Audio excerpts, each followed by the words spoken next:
Oh my. Реально, оу май, да что вообще может быть круче этого? Хотя, одна штука все-таки может. Oh my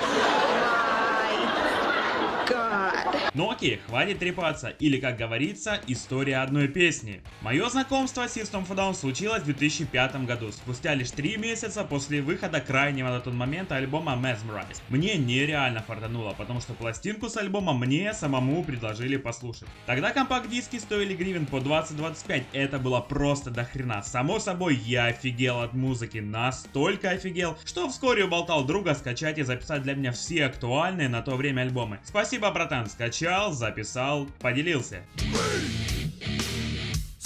Итак, почему же Toxicity в качестве песни для выпуска? Все очень просто, никаких особенных секретов нет. В тот момент, когда меня посетила идея перезапустить канал и рубрику, я слушал именно песню Toxicity. В будущем же буду руководствоваться такой схемой. Берем известную группу, прибавляем один из их хитов и получаем видео. Вдобавок к популярности песен и исполнителей лично я буду стараться делать все красиво и интересно. Надеюсь, вам зайдет.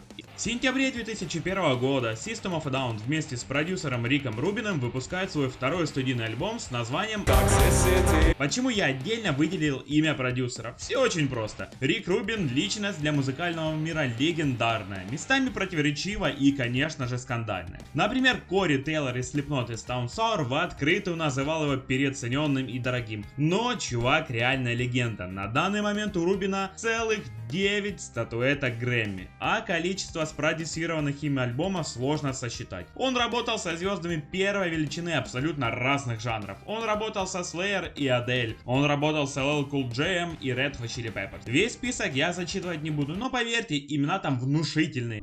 Я тебе верю. Просто откройте страничку Википедии со статьей про Рубина. Вы обалдеете и все поймете. Одноименная песня с пластинки Toxicity была выпущена в качестве лишь второго сингла в январе 2002 года. Первым синглом была, конечно же, Chop Suey, а третьим Aerials. Наверняка, как и меня, вас Toxicity не в последнюю очередь зацепила именно барабанными партиями Джона Далмаяна. В то время я с трудом понимал, что можно сочинить что-то круче этого.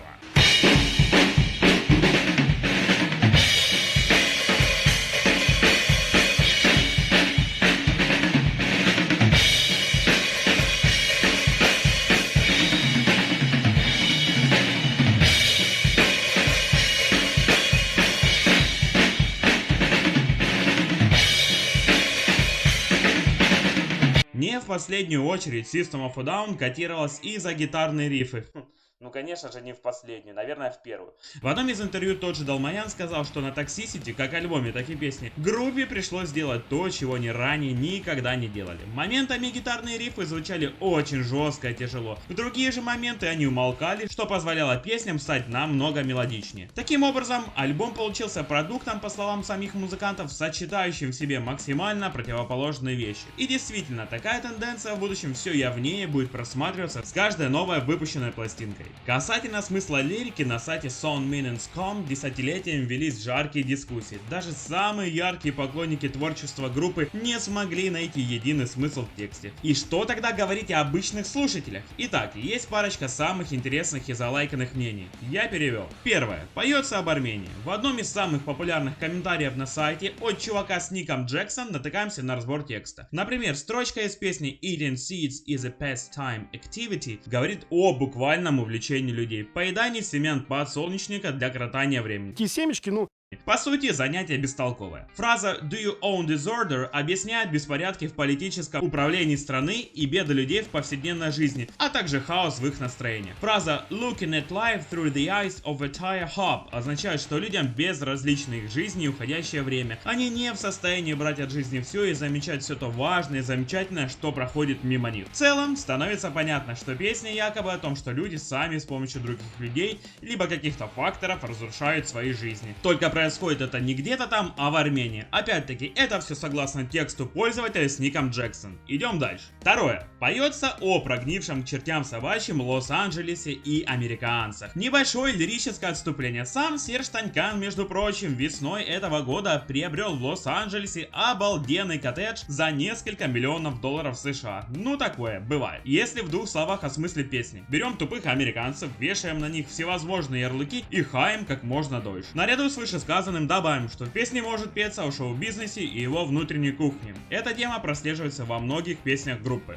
А теперь к самому интересному, к объяснению музыкантов. В 2001 году в одном из интервью журналу Kerrang! Ранее упомянутый Джон Далмаян сказал: Песня о вашем уровне токсичности, но токсичность не обязательно означает токсичность человека. Это может быть токсичность города, или токсичность нации, или токсичность речи. Это просто токсичность в целом или что-то еще. Скорее всего, он говорил как о вредности, гнили характера человека, так и целого населения, страны, культуры и языка. Видео было срежиссировано бас-гитаристом группы Шава Даджаном и Маркосом Сьегой. Маркос помимо System of a Down работал с такими коллективами как POD, Wither, Papa Roach, Blink-182 и другими. Помимо музыки, мужик снимает сериалы и светится в нормальных и не очень проектах в качестве продюсера. Для System of a Down же Маркос Сьега ранее уже снимал клип к песне Chop Suey. В самом видео к Toxicity ничего сверхъестественного не происходит. Красавцы-музыканты в нарядах и без играют красивую музыку, а фанаты от этого сходят с ума. Видео, между прочим, если я правильно разглядел, начинается с кадров голливудской аллеи славы. Так что же получается, они поют все-таки о прогнившем шоу-бизнесе?